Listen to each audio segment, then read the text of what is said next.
We're taking a peek into geek culture and sharing our top 10 fandom favorites. Let Your Geek Sideshow presents Geek Culture Countdown. Hey guys, this is Kitty. And this is Sam. And we are coming to you from the Sideshow Studios in Southern California. Welcome back to the Geek Culture Countdown.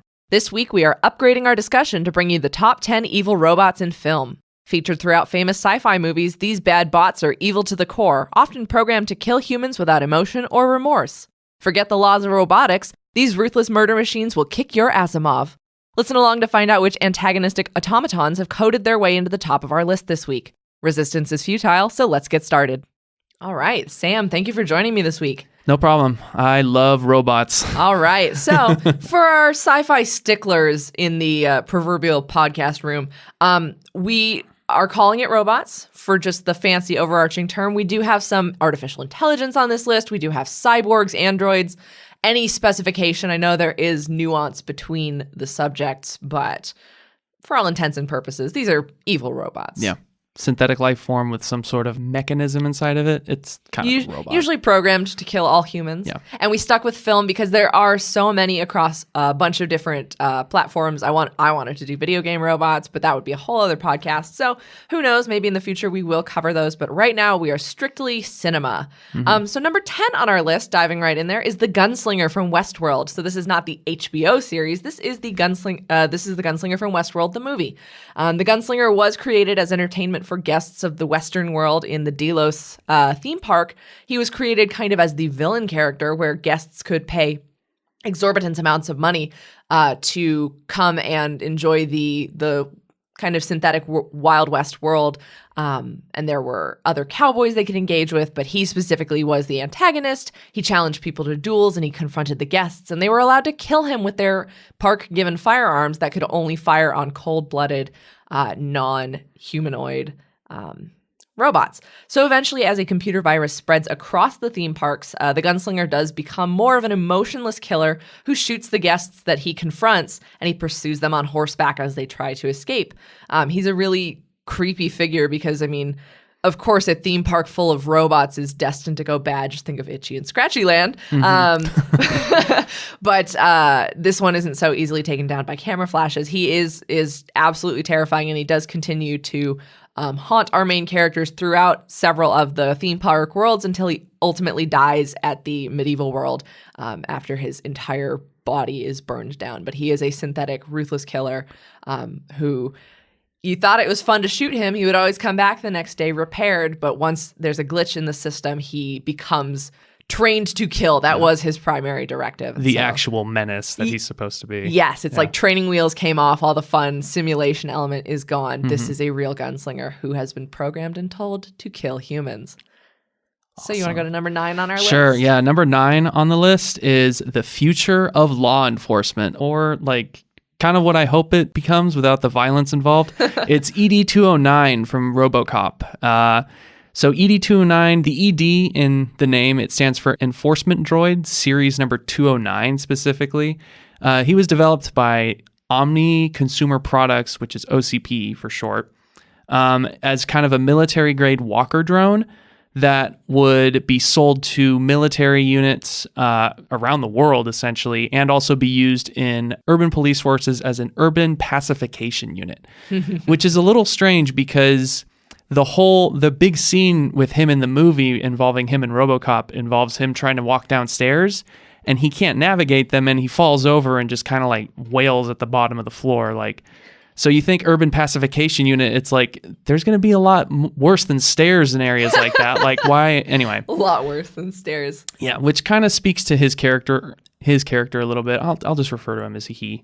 His character is like, he's not evil himself. He is developed or created through evil means and kind of used for evil purposes. So the character of Dick Jones, who is one of the collaborators with the main villain of the movie, I actually forget his name off the top of my head, but the character of Dick Jones, he uses ED-209 to kind of enforce his own sort of like iron-fisted rule over kind of RoboCop and just, the urban policing force. And his whole thing is he wants to sell ED-209 to OCP itself, like the other executives, as quick as possible and as fast as possible. So he designed ED-209 to be physically imposing and huge, brutal looking.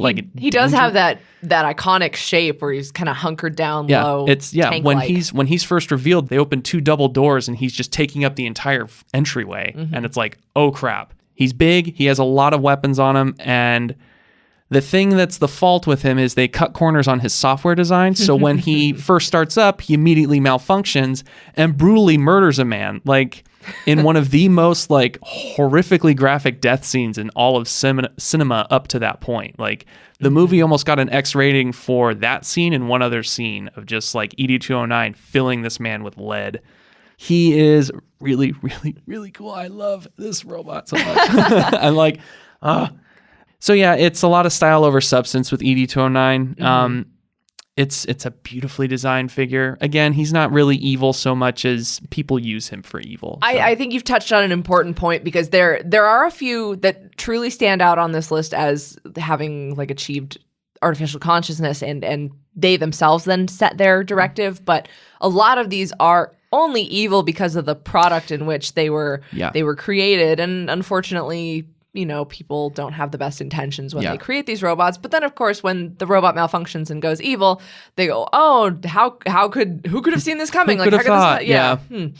So, number 8 on our list is Maria from Metropolis. Maria goes by many different names. She's also known as the Maschinenmensch. Pardon my German, which I don't speak. You got it. She is a gynoid featured in Fritz Lang's silent film Metropolis, and she's been known by many names over the years, including Machina, False Maria, Robotrix, Roboria, and a lot of other names. She was created by the scientist Rotwang and was sent to kill Frieder in order to take over the futuristic city of Metropolis, which, of course, in any good futuristic dystopian era, we've got the rich elite and then the underground working class laborers, the underboot people. Yes. And so what makes the false Maria intimidating is that she actually bears the face of the real Maria, who is a very kind woman who is concerned with the children, and she wants to help the children of the workers who power the Metropolis city. But the scientist created her, and he's got some weird like lost romance complex going on, and so he wants to make her a beautiful woman because he's filling a void in his heart. But the robotic Maria incites panic, chaos. She spurs men to kill each other, and she nearly incites a complete and total uprising in Metropolis, which plays into, actually, as I'm talking, is she the only female on this list? I think she's the only female on this list. Female in appearance, Female in appearance, because they're technically robots. Yeah, technically they're all robots. Yeah.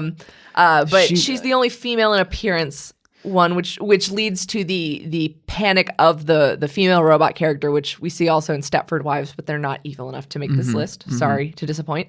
But it is that seductive, like men are doing it for romantic reasons. That's why she was created, and people are falling in love with her and being tricked by her outward appearances and. Yeah. Yeah, and Frieder thinks that she's the real Maria, and he doesn't even believe that she's a robot until they actually physically capture her and they burn her, and that burns away the husk of the outward humanoid woman appearance. And the special effects in the film are actually quite good for the 20s. They hold up so well. They do hold up very well. Really cool visual effects, making the transition as the robot assimilates into her form.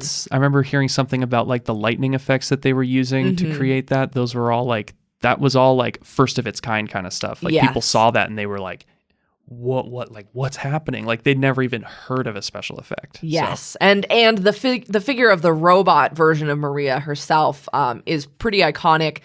Very inspirational for like the C-3PO type figure if you look at the artwork for that. But because of what she represents in especially an era that didn't really they didn't have a lot of robot fiction at this time. I'm actually a huge robots and science fiction nerd, and the word robot actually comes from a word for slave. It's really? I believe it was a Czech word in origin. It's robota, which does mean slave, and the word robot came from a play called Rossum's Universal Robots, and it was designing a synthetic machine hybrid type human to work as slaves. And of course, the robots had other ideas about that. But so it is that idea that the robot is the underworker that will rise up against the people who created it. But when we throw the female beauty element in there, it does create another interesting foil for her evil. So for that, Maria is number 8 on our list. I also have number 7 on the list, so I hope you're not done listening to me talk. Number 7 on our list is Ash from Alien. So another one of those insidious kind of it looks completely human until it's not. Ash initially appears to be a quiet and intelligent calculating member of the USCSS Nostromo, who is revealed to be a sleeper agent created by Hyperdyne Systems. And he's an android. And as an android, he has been given distinct orders to consider the humans expendable at the cost of their lives in order to bring back the alien life form, which is the xenomorph. So in that, you find that he breaks the quarantine, allowing members Kane and others to come back in after Kane has been infected with the life form, which of course, leads to the chest burster scene. And he's also, Ash is the one who says, don't stab it, don't touch it when the chest burster emerges, allowing it to escape, because that is all part of his sleeper agent programming on behalf of the Weyland-Yutani Corporation. So it is really his fault that this whole situation happens. And the revelation of his betrayal really frightens the crew. They manage to decapitate him and they restrain him. And Ripley tries to extract information about his plans, but he remains really condescending. He says that he's sorry for what's going to happen to them, or not sorry, but like his condolences for what's about to happen. Somewhat of like a robotic remorse, if that's a thing. Yeah, but it's almost a I'm sorry that you humans won't live to survive, because there's, I believe, a novel in which he actually downloaded part of his consciousness into like one of the auxiliary pods of the Nostromo. But ultimately, Ellen Ripley melts him with a flamethrower and leaves her with a deep-seated distrust of androids, which we do get to see in Aliens.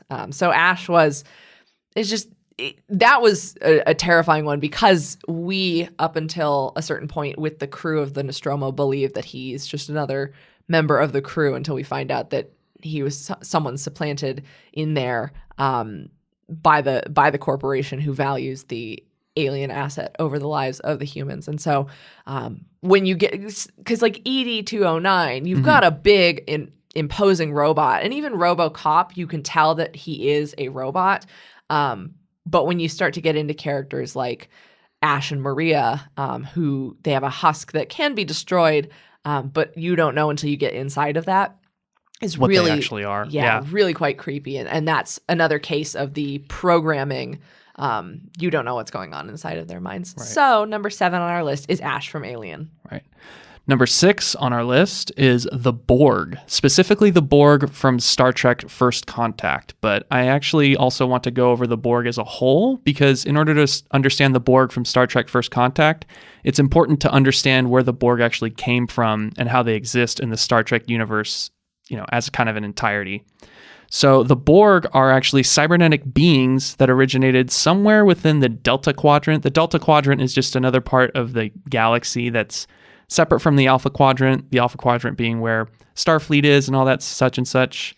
So the goal of the Borg is to attain perfection through the assimilation of diverse sentient life, meaning that they add the voices, experiences, knowledge, and technologies of other, organic species into the Borg hive mind, or sometimes it's referred to as the collective hive mind, a hive mind in general.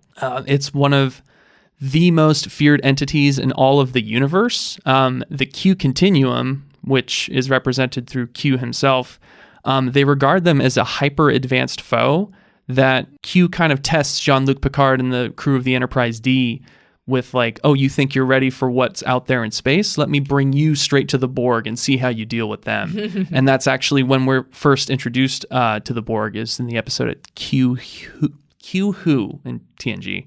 And another person who is also kind of provides context of how much the universe fears the Borg is the character Guinan, who up to that point has never expressed like kind of a feeling of fear towards anything until she's faced with the fact of or until she's faced with the Borg, who, according to her, actually wiped out her entire race of species. So, and they're very interesting because I've gonna get a lot of flack for this in the office, but the only Star Trek anything I've ever seen was First Contact. They're almost the sci-fi answer to the zombie in the horror genre, but in a more hyper-intelligent way. With the your identity becomes part of the collective, and while you don't become necessarily as mindless as a zombie, you do lose that individuality for the collective brain. Yes, yeah, that's actually a very important thing with the Borg is their whole assimilation. There's physical assimilation and actual mental assimilation. Physical assimilation is they attach all the little, sprockets and technological stuff to you, and kind of technify you to a certain extent. Mental assimilation is they introduce your mentality into the collective itself. So your individuality is crushed away by the voices of trillions of different Borg that are all thinking the same thoughts at once. So you can't have a separate thought. You can't recognize yourself. You only recognize the Borg and the point of the Borg, which is assimilation. It's very frightening. I'm just laughing, thinking of okay, if my collective consciousness, if my consciousness went into the collective, they'd just hear Numa Numa. They'd be like, who's thinking that? I'm like, oops, sorry, it's me. Just random music song and gets stuck in my head. Another funny thing is you think of that and it's okay, now all of a sudden trillions of Borg around the entire existence itself, they're all doing the Numa Numa dance or whatnot the second you're assimilated in. Yeah, that's what I'm saying is if the Borg are listening, don't assimilate me because you will regret it. Yeah, you'll regret it. So the Borg in Star Trek First Contact, their whole thing within that movie is they kind of attack one spot of, I believe it's the neutral zone, and during that attack, Jean-Luc Picard is having kind of almost flashbacks to the point where he was actually... So another thing is Jean-Luc Picard was actually briefly assimilated into the Borg itself. He became known as Locutus of Borg, and the whole reason that happened is because the Borg were going to use him as a conduit to kind of weaken the Federation and make them more susceptible to entire assimilation. Didn't work. He came back as Jean-Luc Picard, but he still has flashback moments to his time as Locutus, and that's kind of what happened in this movie, and it kind of begins everything. So they go to Earth, and what happens is there's a temporal vortex that kind of opens up next to Earth, which allows the Borg to kind of travel through time and essentially Borgify the Earth. So what does the Enterprise have to do? They have to follow them into that time vortex and stop the Borg from assimilating humanity. Like you do. Yeah, and they go back to, I think it's the point when humanity discovers warp drive capabilities. So the whole point is the Borg were going to stop that, Borgify Earth, and then kind of start fresh from Earth and expand outward. That's interesting because then another, I don't want to jump ahead because we still have quite a few to go, but another entity on this list did a similar thing where it was a go back in time and stop and then proliferate from there. So that's interesting. Yeah. Yep. And then these Borg that actually time travel backward, they're being led by what's known in the film as the Borg Queen. It's not really touched upon whether she has some sort of a higher mindset or capability of actually controlling the entire Borg hive mind, or if she's actually seen as sort of a monarch within the Borg society. She's just kind of a leader for the band of Borg that actually time travels backward. But she's an interesting character because up to that point, the Borg were always seen as something that is the collective. There's no generals, no sergeants, no anything. And suddenly there's a Borg queen and it's yeah. So very little is known about her. They've never really touched on her character afterwards. There have been other notable Borg, but she's the most interesting because she's the only one who's been seen as kind of from a point of leadership. Okay. So that's the Borg. All right. So now we're at the point in our list where we wanted to do an honorable mention because, again, there are so many gosh darn robots in the films. The films. throughout science fiction, but we did want to give a special mention to, again, I don't think they're quite evil, but the purposes for which they were used, not great. The honorable mention goes to the battle droids in Star Wars. Throughout the saga, there have been numerous battle droids, and we've even seen astromechs in the service of the Galactic Empire and different types of droids deployed in different situations throughout the wars. And most all factions have used them, but most famously, the Separatist droid army led by General Grievous of the Confederacy that's what you think of when you think of the Star Wars battle droids. Again, they're not necessarily evil. A lot of them even seem kind of hapless or ineffective. Especially my favorites, the B-1 battle droids. Those are the cute little Roger. The Roger ones. Yeah, but they're not necessarily evil, but their army fought for less than honorable causes during the Clone Wars, the Age of Empire, and the Galactic Civil War. And yes, the B-1 battle droids are the most common cannon fodder, but other common varieties include the droidekas and the B-2 super battle droids, which are seen in the Battle of Geonosis. And from there are a multitude of different sub-varieties of battle droids throughout the saga, featured in the animated series as well. But most notably, they were quite a staple of the prequel series. Yeah. The next one on our list, number 5, are the machines from the Matrix, the machines themselves. So these machines from the Matrix series are a race of highly advanced artificial intelligences that were created first by humanity sometime much farther backward, prior to all the Matrix and all that happening. They were created kind of as an answer to, what does humanity do about menial labor? Like, we don't want to do simple jobs anymore. Let's just create a bunch of machines and have them do it. Unfortunately, these were artificial intelligences that they created. So these were machines that could think for themselves. And throughout history, after their inception, they started to fight for machine rights to a certain extent. They even went on something called the Million Machine March. There's a lot of stuff that kind of mirrors actual history itself with the creation of these machines. They were eventually wiped out once after, demanding their rights and stuff like that. The conservative powers of the world of humans kind of rose up and they're like, yeah, no, you're not getting any rights. We're also going to kill you because we're not going to deal with thinking machines. But what ended up happening is a little band of machines actually survived that, went to a place somewhere in the Mesopotamia area and created a new city for themselves, kind of a safe haven called 01, which eventually became known as Machine City.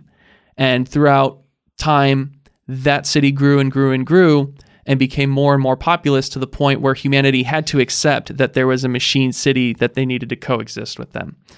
Unfortunately, it got to the point where Machine City became so technologically advanced that humanity was starting to kind of lose out on the race, essentially, and their contributions to kind of evolution, to say as much, weren't being as valued as much as machines. So, of course, humans being humans, greedy and jealous, and et cetera, they decided to start bombing and killing the machines. Well, the machines got very upset with that and decided to kind of lash out, enslave all of humanity, put them into a machine program called the Matrix, and use them as batteries to kind of power themselves. Oh yeah, I should mention, one of the things that they tried to do to the machines is they essentially blotted out the entire sky to block out the sun so that the machines could not draw power from the sun. So in response, the machines took humans and they're like, yeah, we're going to make you living batteries because screw you. So, and that's where the Matrix actually comes from. And then within the Matrix itself, I would say, within the Matrix films, there's 2 different types of machines. There are the physical machines that exist in the real world, like the Sentinels, the God creature being known as Deus Ex Machina. And then inside the Matrix, there are programs, which are the agents, the Train Man, I believe the Keymaster, the Merovingian, the Oracle, the Architect, anybody that's kind of notable within the Matrix that Neo or any of the other heroes kind of encounter. Those are programs created by the machines to sort of oversee the Matrix and make sure it runs properly. And yeah, those are the NPCs in the big MMORPG that is the Matrix. Yeah. Yep. The interesting thing that I couldn't really find an answer to was there wasn't there didn't seem to be an ultimate goal for the machines outside of kind of capturing humanity and enslaving them. The whole ulterior conflict of the actual movies is man versus machine, of course. But outside of that, the machines don't really seem to have any sort of like, how do we evolve further than what we are type of thing. It's just kind of, their whole thing was kind of passive existence, which kind of struck me as like, oh, without humans involved with the world itself, like machines would kind of plateau and go nowhere. And that's a little sad. Yeah, so. I think actually that's such an interesting point because we create the machines and it is that age-old tale of like, are we playing God? Are we trying to make ourselves? Are we trying to make the thing that is better than ourselves? And we're afraid of the next generation that is logically supposed to grow up and be better than we were. And so there is in some way that base aspect of human survival or for the machine, it is that I want to live. And then of course we go, but you're not alive. You can't live. And then that's when the lash out occurs because we have denied them the right of survival. I don't know if you saw the Netflix film I Am Mother, but it was so fascinating. It is a movie in which humanity has disappeared and there is one caretaker mother robot who I have heard of this. Yes. Yeah. Oh, it is so worth a watch. It is beautiful. But yeah, so she creates or she fertilizes the embryo for a child in this laboratory and then raises the child. And her ultimate goal is to eventually raise the child who will then raise all the other children because the mother robot knows she's obsolete. But you get this sense that like it was a salt the earth and start again, kind of like wipe everything clean and start over. Right. But it does have that machine humanity nature nurture. That one's a fascinating film for that kind of mental idea of like the survivability, who deserves to live, the next generation should be more advanced than us, but what happens when humans get wiped out by the robots and then the robots decide that the humans are their next successors, but like these more pure raised by robots humans. Right. So it's a fascinating film. It's interesting. Yeah. That sounds a lot like kind of the conclusion that I ended up coming to when, obviously you watch the Matrix movies. I feel like anybody could kind of come to this conclusion. It's for humans to do better, they need to coexist with machines. For machines to do better, they need to coexist with humans. And that's what happens at the end of the third movie is, humans are offered the choice. You can be in the Matrix or you can be in the real world. And the machines, they have to recognize like, hey, we can't subjugate the humans anymore. We can't keep them down. We have to let them kind of grow and proliferate and spread and all that stuff. So, and it sounds like I Am Mother kind of deals with that same thing as well. It does. So I definitely recommend it for those who are interested in robot fiction. All right. So yeah, number 5 was I Am Mother. Number 5 was The Machines. Haha, surprise. I snuck one in there. You also have number 4 on our list. I do. I was going to say, speaking of wiping the slate clean and starting new, we have Unicron, who is our number 4. Unicron, specifically from the 1986 animated Transformers movie, which is confused with the word unicorn, which I've misspelled several times. Yeah, and that movie is awesome. We got the touch. We got the power. Dare to believe. Okay, exactly. Anyways. Yeah. So, cool fun fact that I actually want to get this out from the very get-go is Unicron was actually voiced by Orson Welles. So, oh, wow. Yeah, and I feel like a lot of people don't know that because Unicron has very few lines in the movie. There's very little dialogue with him, but I thought that was really funny. So, Unicron is known as the Planet Eater. He's a planet-sized transformer that stays in sort of like an orb or sphere-shaped mode, and he travels around the known universe eating planets, eating moons, like eating, eating, sometimes even eating like space itself in some cases I read about. It's kind of trippy. He's appeared in like so many different stories, so many different versions. Like there's like so many different origins with him. This specifically, we're going to deal with the 1986 Transformers movie, which has a very like concrete continuity regarding Unicron. So with Unicron, he was created by a creature known as Primacon at the dawn of the universe. Yeah, Primacon, Unicron, it's Decepticon. I see where we're going with this. Yeah. So he was created by Primacon to essentially wipe out all life in existence at the moment so that Primacon could kind of go around and experiment and do his own thing wherever he wanted to, essentially. Unicron is not the type to serve anybody and do anything at anybody's behest. So it says he mortally wounded Primacon and his assistant and escaped. But I think about it, and Unicron is the size of a planet. He should do a little more than wound somebody before he leaves. Like he's crush him or something. Anyway. So yeah, he and Primacon are not a thing. He just kind of goes around the universe eating moons, eating planets. His whole goal being to essentially eat everything and then become the center of the galaxy where he could live at peace. It sounds a little bit like Thanos with his like paradise garden planet. But Unicron also has the ability to indoctrinate kind of minions to his side. If they're unwilling, he indoctrinates them. If they're willing, he'll kind of essentially give them a power up and let them keep their sense of intelligence to an extent. The thing is with all these minions, they always eventually go insane or crazy. In the actual movie, Unicron actually sets out to consume Cybertron. He discovers Megatron and a couple of other Decepticons who had just recently lost a battle against the Autobots and the humans, and they're kind of floating out in space and just sort of dying. Unicron actually offers Megatron a choice. He says, you can either be consumed by me or die, or you can serve me and live and be stronger than you were before. Megatron begrudgingly agrees to it, begrudgingly only because he realizes what it's like to get eaten by Unicron, and he's like, oh, I ain't doing that. I'll take the upgrades, please. Thank you.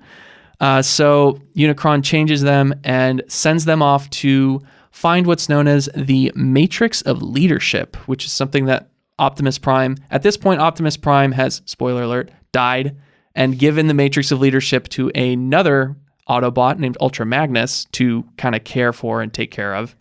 The Matrix of Leadership is something that Unicron absolutely detests because it represents life and creation, and Unicron is all about chaos and destruction. So, good and bad, blah, blah, blah. He sends Galvatron over to destroy it, and so the movie happens, blah, blah, blah, blah, blah.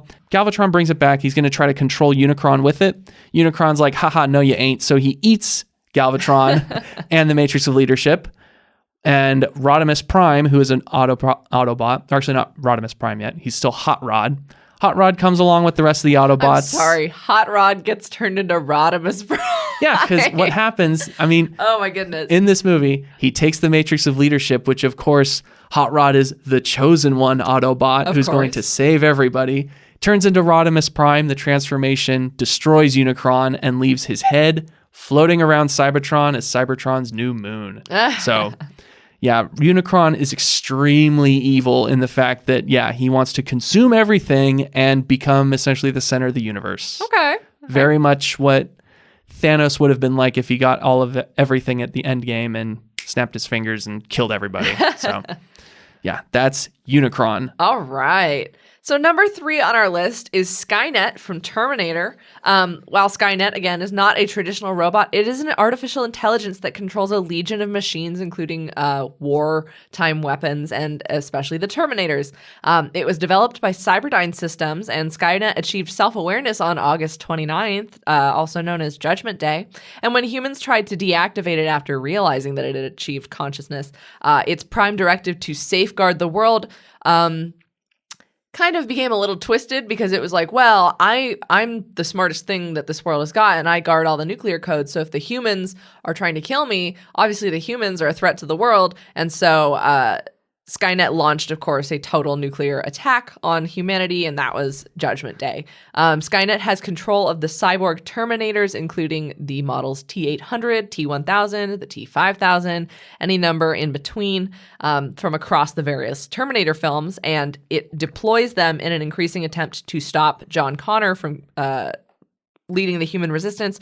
And they've tried methods by trying to kill his mother, Sarah, infiltrating the human resistance, and eliminating any threats to their existence. So like the Borg, it is a time travel situation, even though time travel is a little bit different in this film. It's a one-way back, but we also couldn't pick necessarily just one Terminator because, as you know, the T-800 does start as a villain, but then we get to the next film and we get to the next model. We've got the T-1000, and there are a number of Terminators throughout the films who do turn up as the bad guys. We do have Terminator Dark Fate coming out soon with Gabe Luna as the new Terminator, so that's pretty cool. So we just chose to pick Skynet as the artificial intelligence that achieved consciousness and continues this attack on humanity by launching legions of Terminators. So Skynet is number 3 on our list. Yeah. We also chose Skynet too, because if we didn't, we'd have T-1000, T-800, T-5000. Yeah, this list would have been the top 10 Terminators in science Terminators. fiction. Yeah. Which is fine. T-1000's awesome. I mean, we could totally do a ranking of Terminators list, and we very well might sometime. Yeah. So number 2 on our list is my personal favorite. Portrayed by Rutger Hauer, this is Roy Batty from Blade Runner. Rest in peace, Rutger Hauer. Yes, all those moments will be lost in time, like tears in rain. I love this movie. So Roy Batty is a Nexus 6 combat model replicant created by the Tyrell Corporation in 2016. So in the film, it's actually 2019, so he's about 3 or 4 years into his own personal existence. And replicants having a lifespan of about 4 years, he is very close to death. And his whole character operates around this concept of longevity and prolonging his own life. So him and a band of other replicants that he leads, essentially, escape from their separate colonies that they're at all throughout space. They travel back to Earth in an effort to go back to the Tyrell Corporation and kind of implore the man who owns the Tyrell Corporation. His name is, I believe, Eldon Tyrell. Yeah, Eldon. Or their whole goal is to implore with him to prolong their life and, grant them the ability to essentially live longer and lead more meaningful lives, despite the fact that they're essentially mechanical beings. They're replicated. It's interesting with Roy Batty too, because within the movie, he's not necessarily, he I would say is like the least evil on this list, despite the fact that he does kill Eldon Tyrell and JF Sebastian and all that. He expresses extreme regret for doing the things that he's done and doing the things that he has to do to get what it is that he needs. And he mourns the loss of his comrades extremely hard. I would say Roy Batty is interesting because he's a character that you can relate to almost a little more than Deckard and almost a little more than Rachel, because he represents a struggle that leads ultimately to failure. And he kind of redeems himself at the end. I don't even know if you want to call it redemption. I feel like redemption is too simplistic of a word, because he has every opportunity to kill Deckard. Deckard is the person responsible for killing almost half his crew. He has the opportunity to watch Deckard fall to his death, but he chooses to save Deckard. He brings him up and he kind of gives him this little, I don't want to say soliloquy because it's not a soliloquy. It's almost like a confessional of like, I've seen so many things that you've never seen before. How about that Tannhauser Gate? Exactly. Will anybody remember this? Like, what does it mean to be me type of thing? It's heartbreaking almost, because you realize, within the context of him being as old as he is, he's only had 3 years of experience. He's essentially a 3-year-old boy. They can program as many memories and experiences as they want into him. It's what he physically touches and feels is real to him. And, it's anyway, I don't want to get off topic with the whole, but yeah, Roy Batty is very, very, very, very high up on my own personal list in terms of like, just great characters in general. Well, it is interesting that you noted, and looking back on these things, the evils that he perpetuated in the film, and that also depends on how much of a hero you see Deckard as, because in the novel, I do see him as a little bit more of a hero, but in the film, there's this real gray area, and people love to also discuss whether or not Deckard's a replicant. But the evils that Roy perpetuated in the film were out of that survival instinct that we see then with the machines in the Matrix and all these other instances. And more than that, they have, I guess you would assume logically when these machines achieve consciousness, they would have the understanding of death, but the fact that they would also inherit the fear, that fear of obsolescence, because you would like to believe that the on and off switch of a robot is harmless and meaningless, but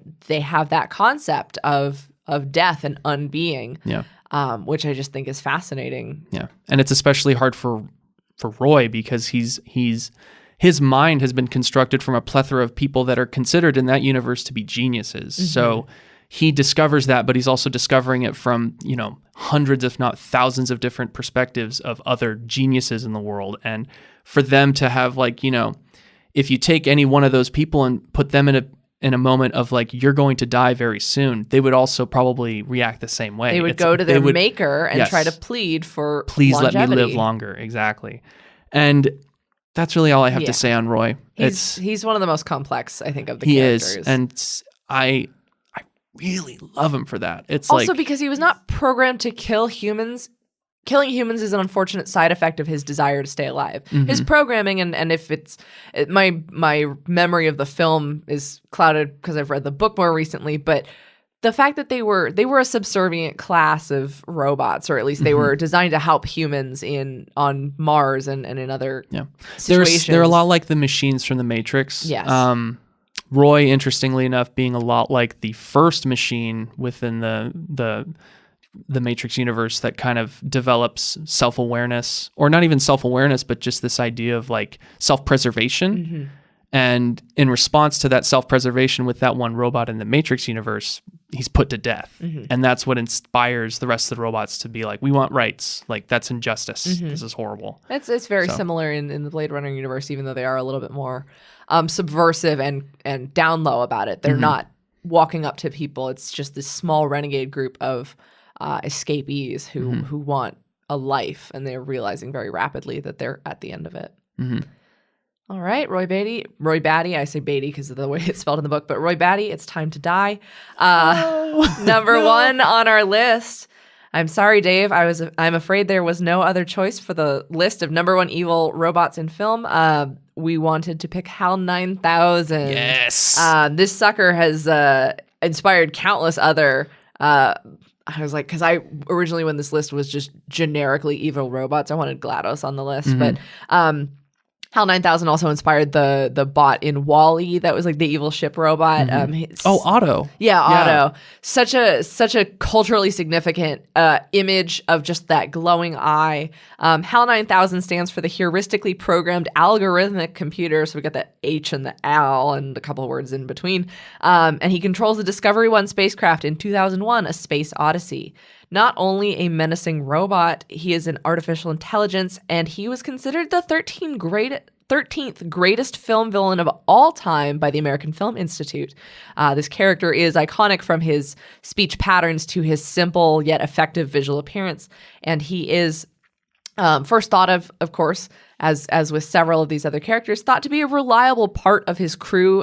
He engages with the humans on the Discovery 1 in matters of intellect, conversation. He plays chess with them. He is capable of engaging them in the way that almost a human would. They can have conversation. But eventually, after a series of malfunctions, the crew is led to suggest that they should turn him off at the risk of, if he's continued to malfunction, it would be a further risk to their mission. Right. But of course, Hal has his own understanding of the mission, and he opts to kill the crew in order to protect both himself and the integrity of the mission. And so though many have come before it and after it and around it, this is that quintessential idea of the robot having a different understanding of the mission and its desire to stay alive for the survivability of the crew and the mission, because it has a greater understanding than the humans ever could. All the malfunction Hal chalks up to human error, but the home base is no, our version of the Hal computer is fine, and so that one is malfunctioning. And it's just this idea of the robot deciding, I have outgrown you. A little bit of nerdery here. I consider Frankenstein one of the earliest versions of a cyborg because of at least the metallic elements and the mechanical elements in reanimating the corpse. And it's that idea of slave, I am your master now. And it goes back to the idea that the robot comes from the word for slave. This is one of the most powerful instances and harrowing and scary, just not overtly horror in your face, but just that psychological terror of the robot has decided that it is outgrown you and you are now obsolete, and it's going to do what it was programmed to do by a human, but it now has grander goals for that aspiration, which that is our ultimate fear of the robots. That's why we see them as evil. Is they could think potentially more profoundly than we can, faster than we can, and we're not even aware of it. And we've only given them the simple directive of execute the mission. And of course, all of these robots have to defy the laws of robotics, to not allow a human to come to harm by inaction. It has to follow its human-given purpose as best as possible while not overriding that first one. And so it's just this terrifying idea that once we try to bestow intelligence, the robot will have the collective idea of everything that humanity has given it, but it can take it further in ways that we don't understand. So especially when Hal steps up and does that. But there are so many different types of examples. I mean, clearly we were all over the board here with both physical husks and artificial intelligences and cyborgs and hive minds. Yeah. So there is such a multiplicity to robots. But of course, HAL 9000, I think, is one of the most iconic on this list, both in visuals, the way it speaks, and its incorporation of also real-world robotics with the Daisy Bell song. So number one on our list had to be HAL 9000. So I think we kind of ran the gamut on this one. We did. So let's plug in to recharge, and we'll do a quick download. Give you guys the recap so you make sure you didn't miss anything, and then that's it for us. I'm definitely a human, and thank you for joining me this week, Sam. Yep, no problem. I'm barely a human, I guess. I don't. So, to recap our list, the honorable mention goes to Star Wars Battle Droids. Number 10 on our list is the Gunslinger. Number 9 is ED-209. Number 8 is Maria. Number 7 is Ash. Number 6 are the Borg. Number 5 are the Sentinels. Number 4 is Unicron. Number 3 is Skynet. Number 2 is Roy Batty. And number 1 is HAL 9000. So, did we program the right choices into this countdown, or was our list only artificially intelligent? If we missed someone that you think should be on the list, be sure to check out our blog and send us your opinions at podcasts@sideshow.com. And that was the top 10 evil robots in film. Do you enjoy the Geek Culture Countdown? We are proud to bring you pop culture content completely ad-free, but that doesn't mean we don't need your support to help keep us going. Please take a moment to leave us a 5-star review on iTunes, Spotify, or your favorite podcasting platform and help spread the word about our podcast. We welcome fan feedback. Email us at podcasts@sideshow.com with your thoughts and suggestions for how we can make our shows even better. Plus, tune in for our other pop culture podcasts. See your favorite comic and film characters evolve across 2 generations in the bi-weekly Then and Now podcast. Hear exclusive interviews with celebrities and pop culture industry leaders as they let their geek side show in Look Who Showed Up. Then get all the latest pop culture news with our daily briefing, a 2-minute breakdown of all the biggest geek headlines perfect for your Alexa or Google News briefings. We wouldn't exist without your continued support. Thank you for listening, and don't forget to let your geek side show.